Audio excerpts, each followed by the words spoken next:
Dr. Spring, welcome to the show.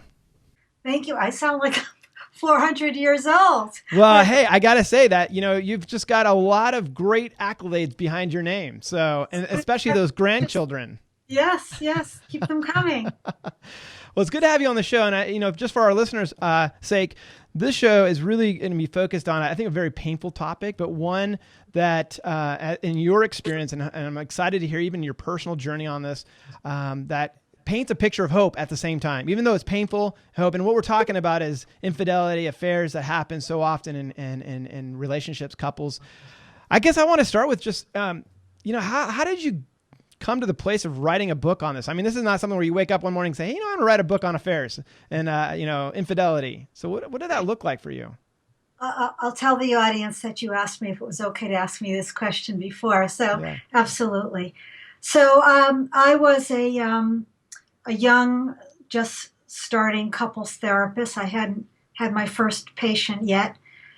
Just opened my practice, and I discovered that my husband was having an affair with the babysitter. It was a very public event. Babysitter was more like a daughter to me, lived with us, young girl, lived with us. This was in 1980. And I had 2 sons, and she was caring for my sons. And it completely blew me apart. Yeah. My husband and I got divorced, and he went on to marry the babysitter. And anyway, there's more story, goes on and on. Yeah.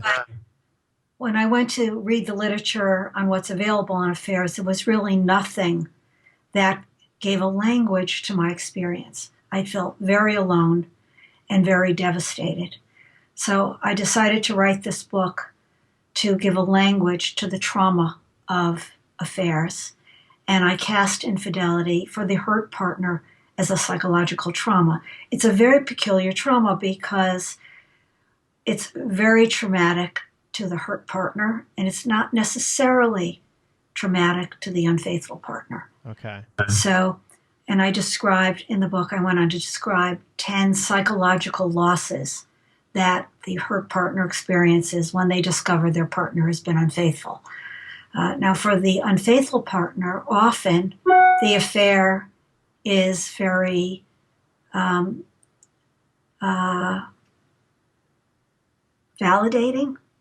They may have felt that this person was a best friend to them.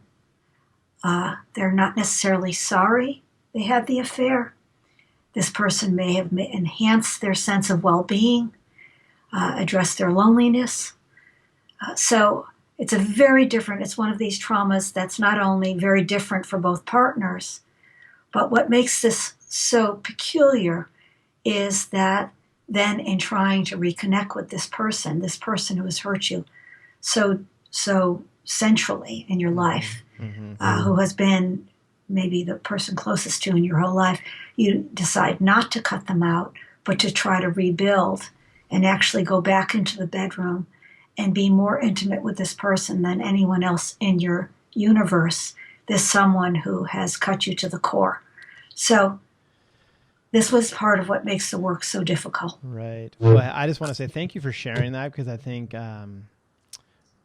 painful, even though many, many years ago, still, I mean, that trauma, when you talk about trauma, that's something that can last, the residual effect of that can last for a very long time. I guess one of my questions is, I mean, how common is infidelity? I mean, I know that you've been in practice for 40 years.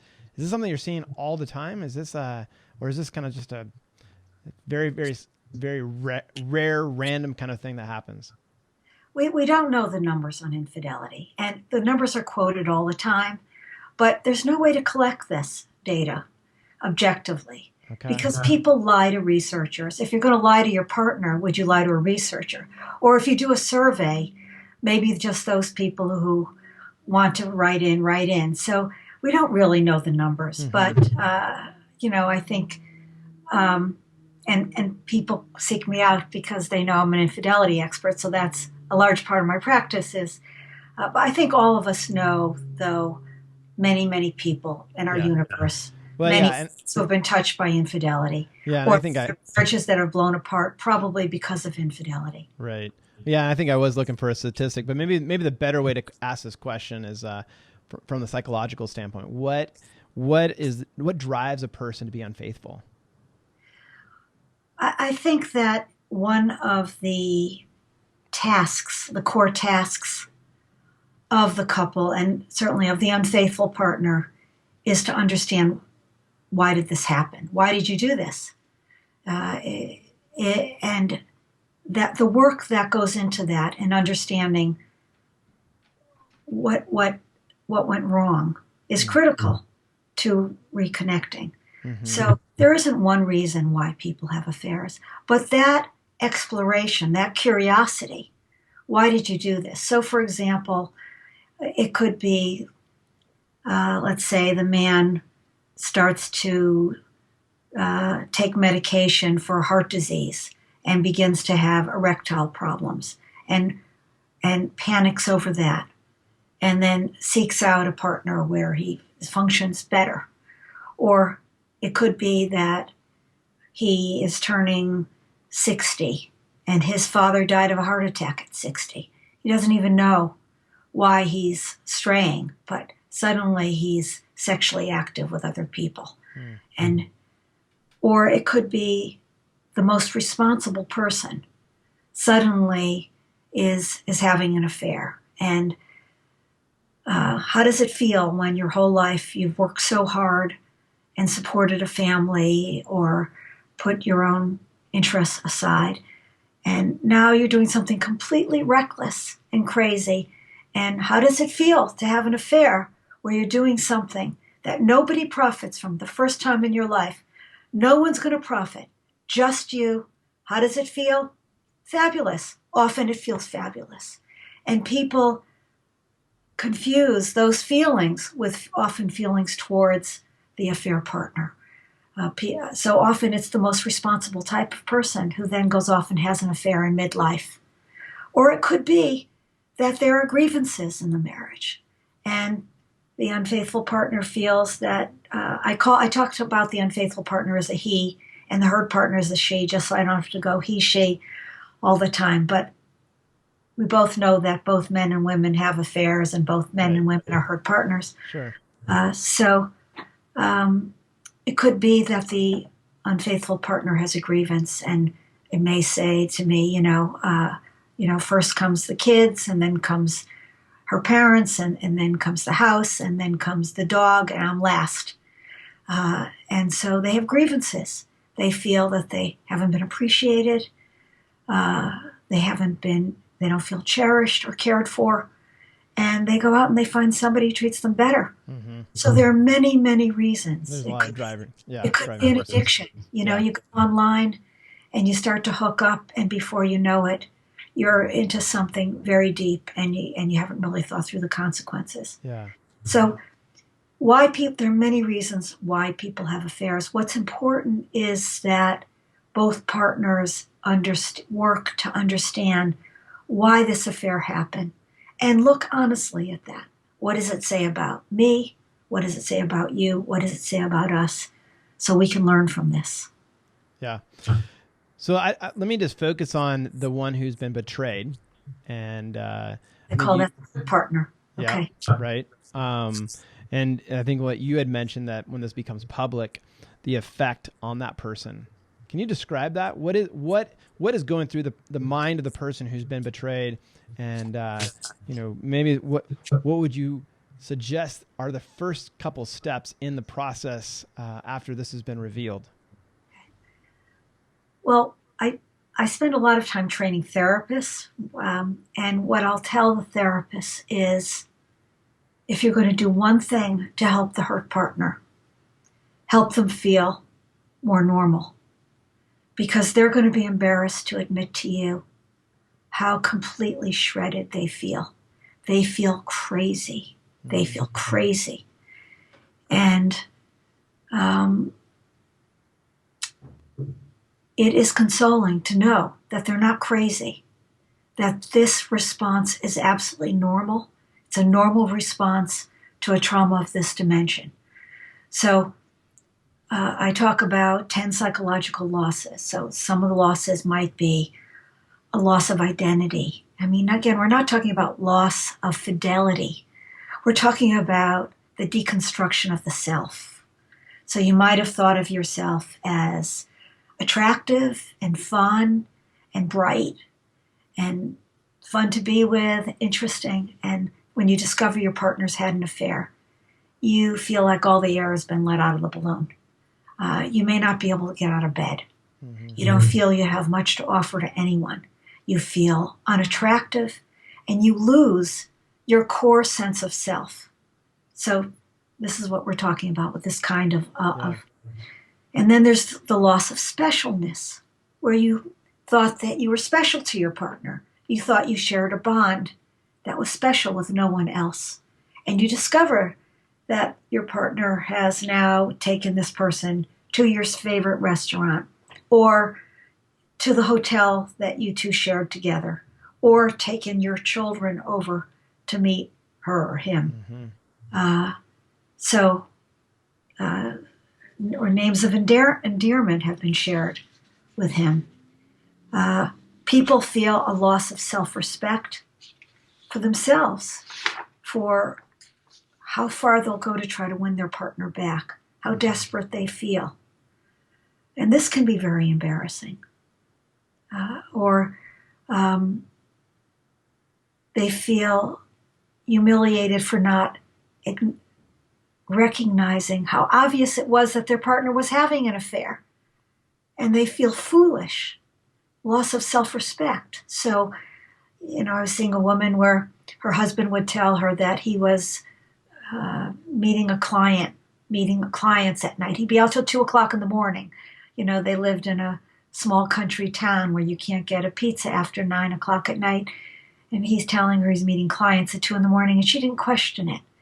So you feel incredibly stupid. And you lose control over your thoughts and actions. So people become compulsive checkers. So now there's so much to check in today's world. Emails, multiple emails, and cell phones, and iPads, and phone receipts. People spend hours checking, going online, looking at Facebook.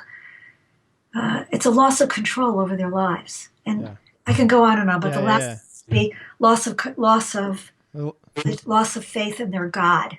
Mm-hmm. You thought God is good and God's going to protect me, and you have a sense of being betrayed by your own higher power. Why did you do this to me? What does it mean? Are you evil? Am I evil? So everything is blown apart. Mm-hmm. Yeah.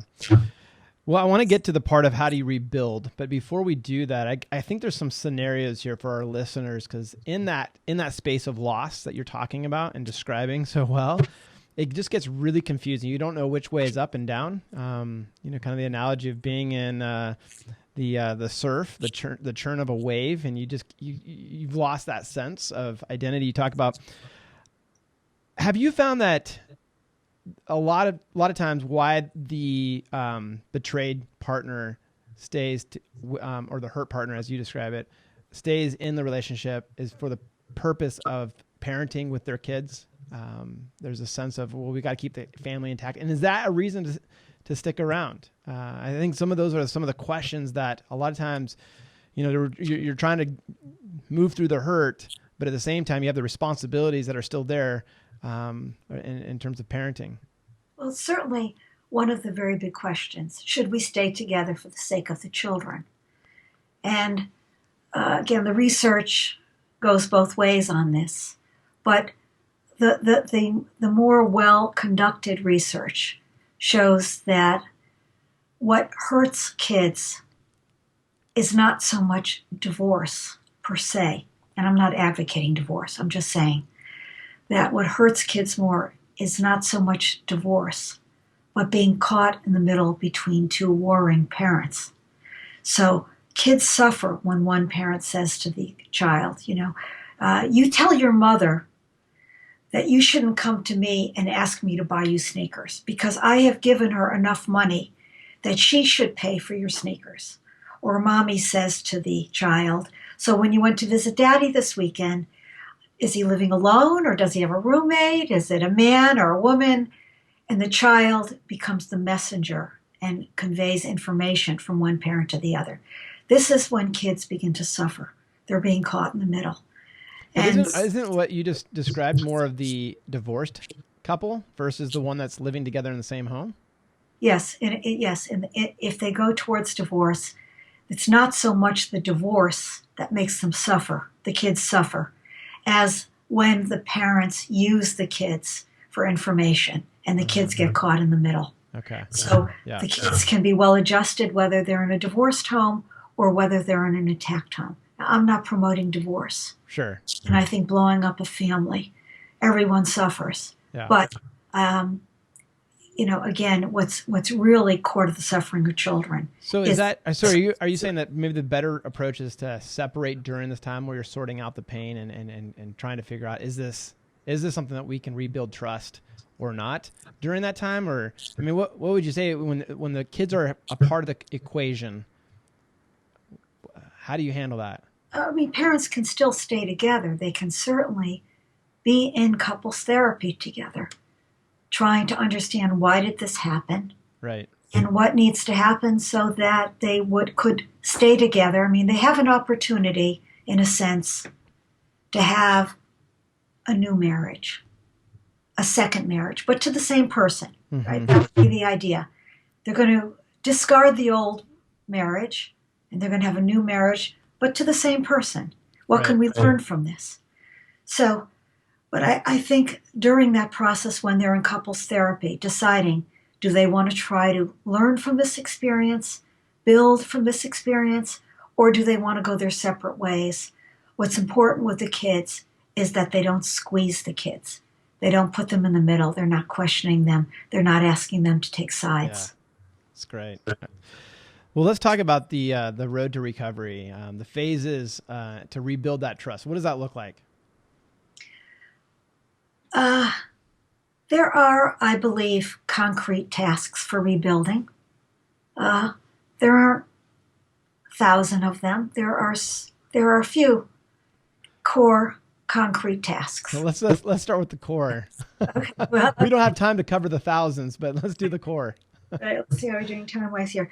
So just very simply, the unfaithful partner has to be willing to listen to how he's hurt his partner. Again, I'm going to use the unfaithful partner as a he, just so I don't have to go he, she again. But we know both men and women have affairs and both men and women get hurt. So what I'll do is I will have, let's say, the hurt partner come in with, I will have constructed a list of her mega wounds.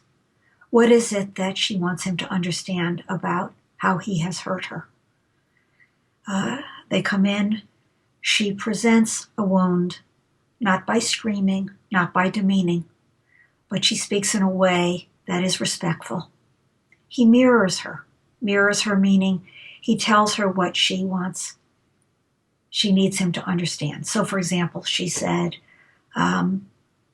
so I felt sick. I didn't know why. I went to my gynecologist and I found out, I had herpes. I had, I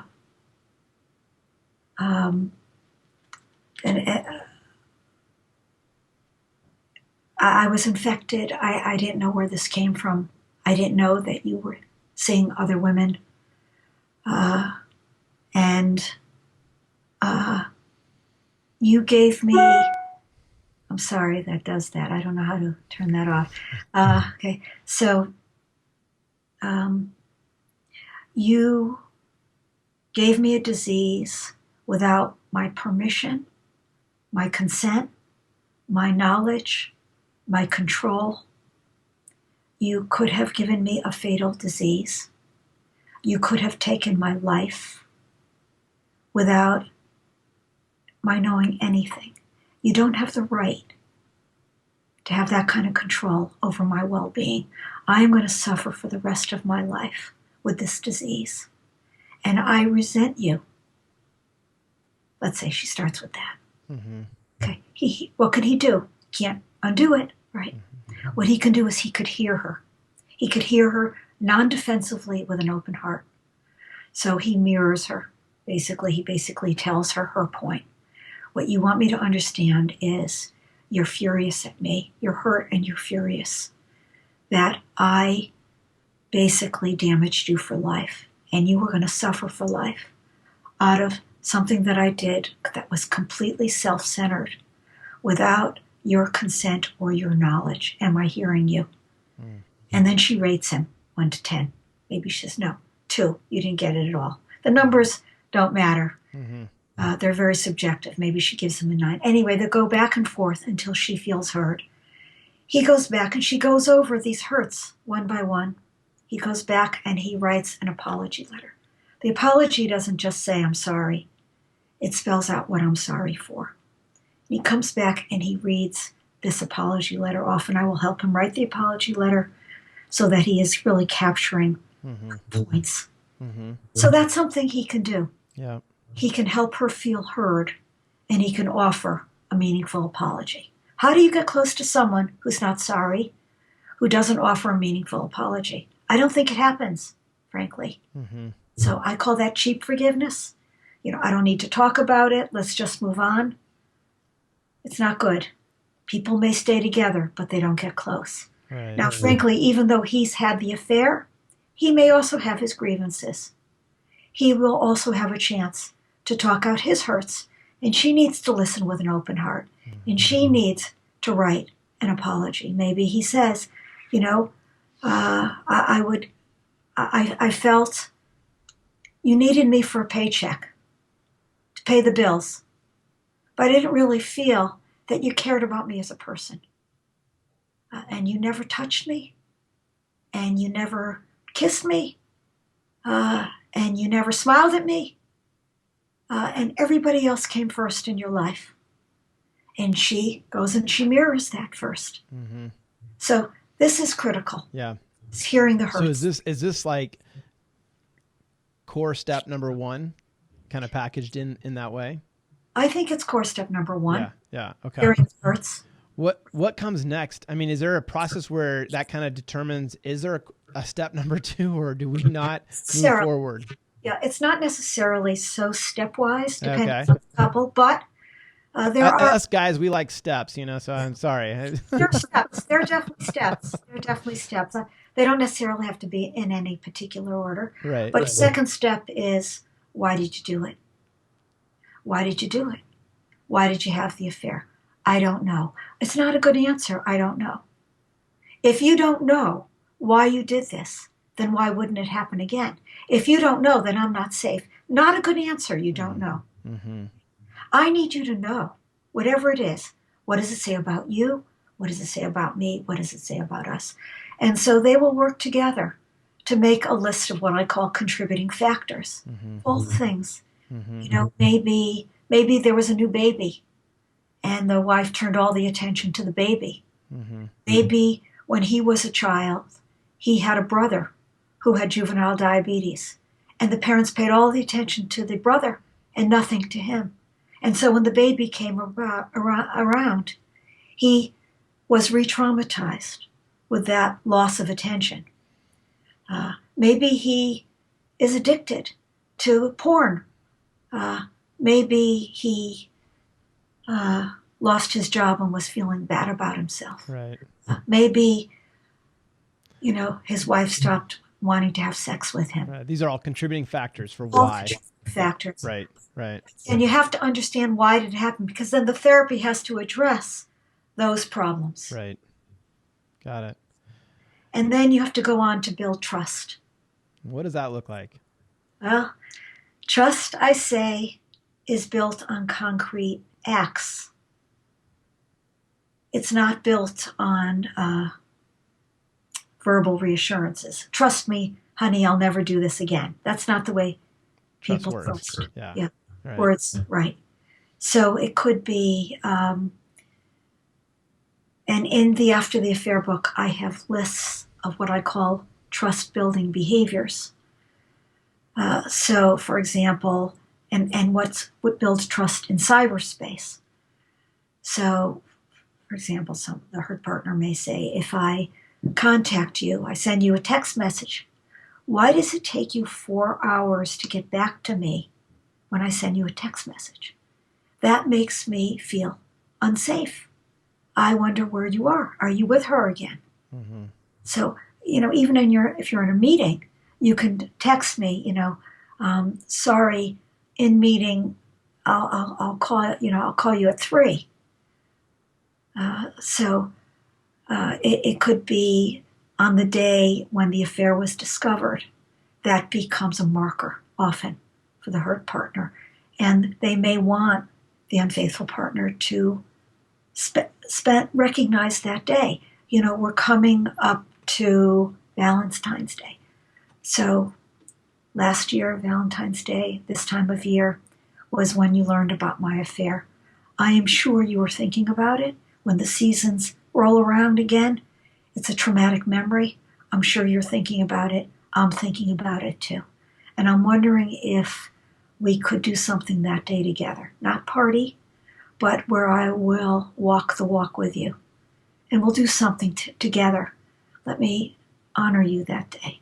Let me put my arms around you, reach out to you, and we'll do something together. Would you let me? So that we're applying a layer of healing tissue on the wound, so that next year when we come back, it's a little bit more, we're a little bit less wounded. These would be concrete steps. Right. Is there any, beyond the rebuilding trust and depositing those into the account of actionable words or actionable things that have happened rather than just words, is there anything else that needs to occur in terms of this process of repairing?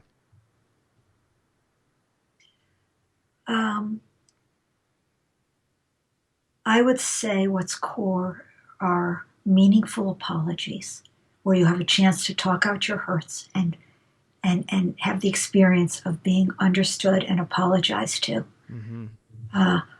The understanding, why did it happen, so that you can secure the borders and make sure it never happens again.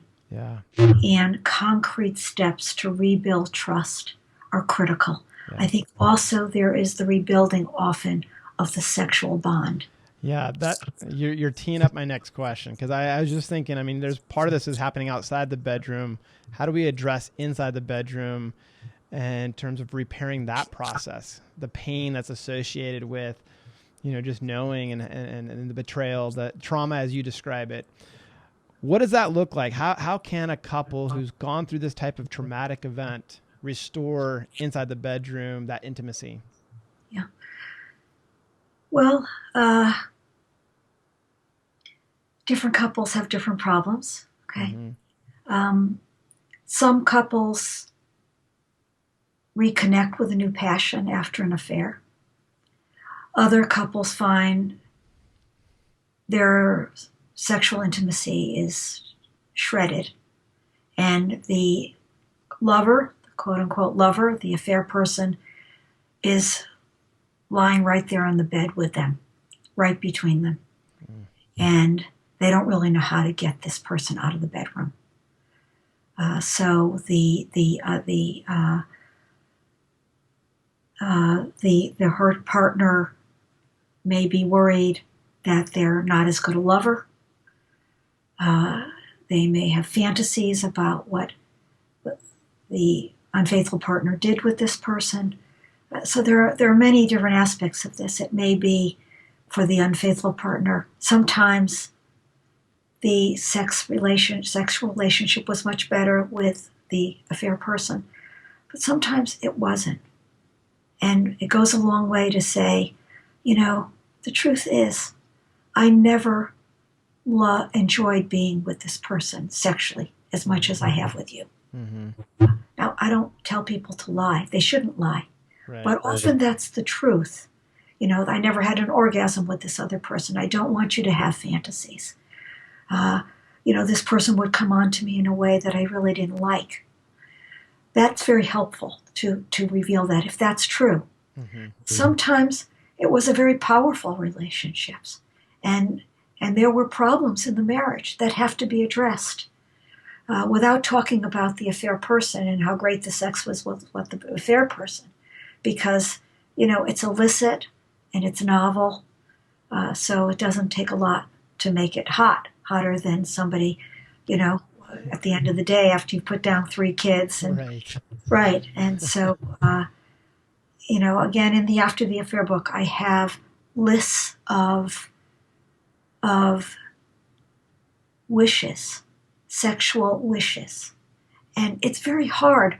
Not only is it hard for the couple to talk about their sex life, let me say, it is hard for couples and sex therapists to talk to couples about their sex life, because I train couples therapists and sex therapists, and often they can't find the words to talk about it. So so I have lists of behaviors, and people don't have to come up with, I like it when you touch me here versus there. So they can go over the list, and they could come up with an item like, I like it when you shower with soap before we come to bed. So they read that and they say, yeah, I like that a lot. I love it, especially when you use that soap that I gave you. I love the smell of it. Clean for me is really important. It's really hard to tell your partner you smell. I don't like the way you smell. I don't like the way you taste. People can't find the language. After the affair, it's impossible. So they can read through a list of requests, and they could talk about how do you feel about it. Maybe someone else is, actually, I don't like it when you wash. I like the way your natural odor. So these are ways that where couples need to talk honestly about what they like, what turns them on, and how they can grow together. Right. One of the questions and I don't think you could probably put a timeline on this, but I'm just thinking of the process of repairing trust and what we kind of described outside the bedroom. Is there an interval of time, and kind of what are the indicators that we're ready to move back into the bedroom and begin to repair that part of the relationship? In your experience working with many, many couples, what does that look like? Well, usually when both people are ready. Okay, that makes sense.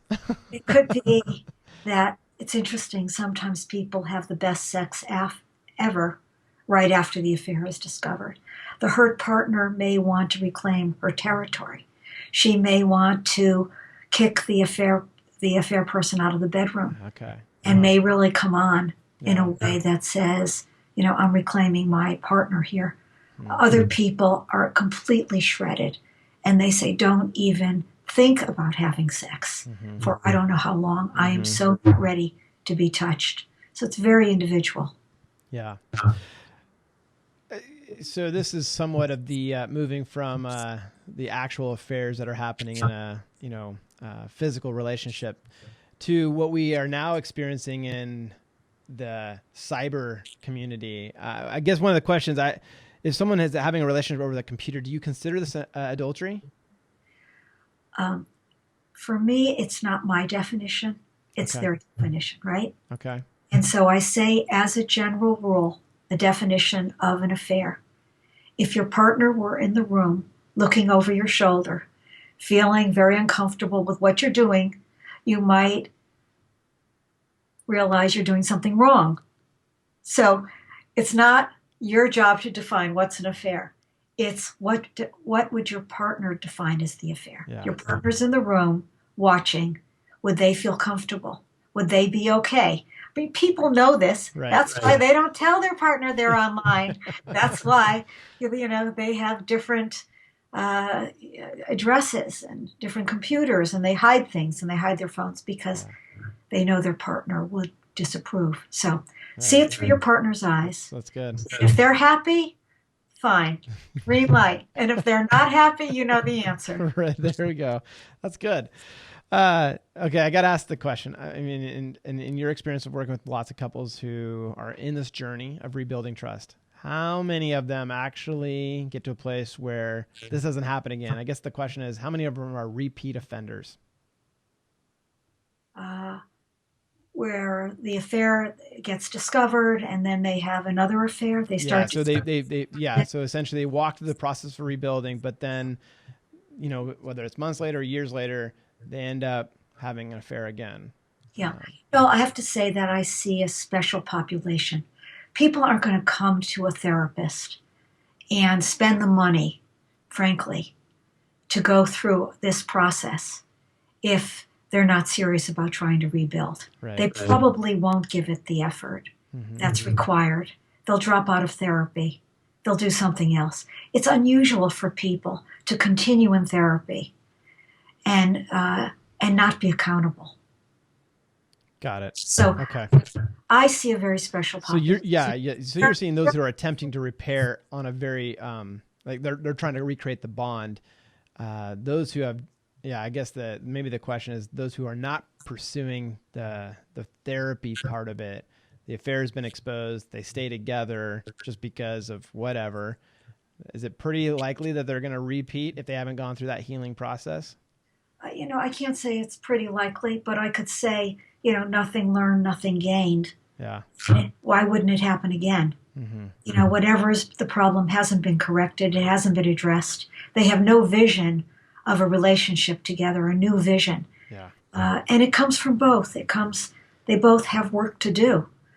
Because often in an affair, they both identify as the hurt party. They both have been hurt in some way, and they both have offended in some way. Yeah. And there are lessons to be learned, wonderful lessons, frankly, that will help them grow as individuals and as a couple. Right. Yeah, that's good. Well, we actually have some questions from our listening audience that I wanted to read and see if you could give them some advice. So the first one is Alexis from Seattle, Washington. She wrote in saying, I am a woman and one of my best friends is a man. My friend is very dear to me. He understands me better than most people, but we've decided we wouldn't make a good romantic match. I've recently met a man who I think I could marry, but he says he is not comfortable at all with me spending one-on-one time with or texting my male friend. Is my potential fiance being unreasonable? I know my relationship with my male friend will have to change when I marry, but how much? I'm sorry, I missed that last part where you said, what about changing? Yeah, so I know my relationship with my male friend will have to change when I marry, but how much? I see. Again, we're hearing trouble here already. Not even married. The sirens are, yes. Already she's got a best friend who's someone other than the husband, and he's feeling jealous. This is not good. Yeah. I mean, you don't need a PhD in clinical psychology to say this is not good. Again, they're going to be fighting, and he's not going to feel cherished. Yeah. And she's going to feel controlled. Right. And maybe rebellious. Yeah. It could be maybe they do things together, all three of them. But probably if she wants to do things with this person alone and not with her partner, it's probably not going to go well. Sounds to me like setting the right conditions for affair later on. Yeah, right. For both of them. Yeah. So Karen A., Minneapolis, Minnesota. My husband has been looking at porn a couple times a week. I view this as infidelity, but he doesn't. Am I right to feel cheated on when he looks at at other women engaged in sexual acts? Which I think you kind of already answered this question, but. So may I plug and say that in the new second edition of After the Affair, I have a chapter called Affairs in Cyberspace. And those types of questions and answers to them. So the truth is that people do look at porn. And normal people look at porn. And people are curious. And they go online and look at porn for all kinds of reasons. They find it stimulating. They like the education. They could be trolling for other partners. But sometimes hurt partners misinterpret when they go on and they find their partner has been online. They think the partner is cheating. And for the other partner, they're not cheating. They never expect to meet this person in the flesh. They have no interest in ever touching this person or being touched or seen by this person. They're curious. People go online for education, out of curiosity. It's arousing. They self-stimulate, but it's not necessarily a threat to the marriage. Now, that being said, it could be a threat to the marriage. Mm-hmm. But people shouldn't jump to conclusions. Right. Got it. This is Jack from Thousand Oaks, California. He writes, I have tried everything in my power to make my wife happy, but she persists in an affair with a former coach of our son's soccer team. What does she want? Why won't she end her affair? I'm losing hope and deeply hurt. Yeah, it's terrible. I feel very sorry for this person. You can feel his helplessness and his despair. And they go together. That's part of the depression, is the sense of helplessness, that there's nothing he can do to win his wife's affection back. So, often I would ask, how would he advise his son if his son were in this situation? At some point, maybe you give up the fight and you appreciate how much this person is hurting you. And you don't feel depressed about losing them because it's not healthy. Isn't there an element of enabling that's happening in this relationship? And would the advice be, you need to get out of the relationship, or at least separate until there's a decision on her part to stop or moving towards divorce? I don't know if that's too extreme or. I don't know that she needs him to enable her. Okay. She's doing it. I think that we all need a bottom line. And if you don't have a bottom line in life, in relationships, you are in danger. You need a bottom line. You want your kids to have a bottom line. Mm-hmm. You don't want their partners to treat them without regard. Mm-hmm. And if you're hurting like that and they're unwilling to stop that destructive behavior, it's very dangerous to just stay in it. But that's a depressed pattern, that kind of sense of helplessness, powerlessness. Yeah, good. So I feel very bad for that person. Yeah. Sure. Well, thank you for your advice and just speaking into each of these individuals. I know that the pain is there, right? And but good suggestions and advice. And again, what we're talking about is Dr. Spring's book, After the Affair, Healing the Pain and Rebuilding Trust When a Partner Has Been Unfaithful. And we'll have a link right below this video. If you haven't already read her book, I would highly encourage you. It's very practical, and yet I think it's coming at it from a psychological standpoint that it's not just her ideas, it's actually validated, right? So thank you for being on the show. And I don't know if there's any parting words, final comments that you'd share with our listeners. I think there's a lot to be learned in marriage, and we're not experts. We're just ordinary humans, and we make terrible mistakes.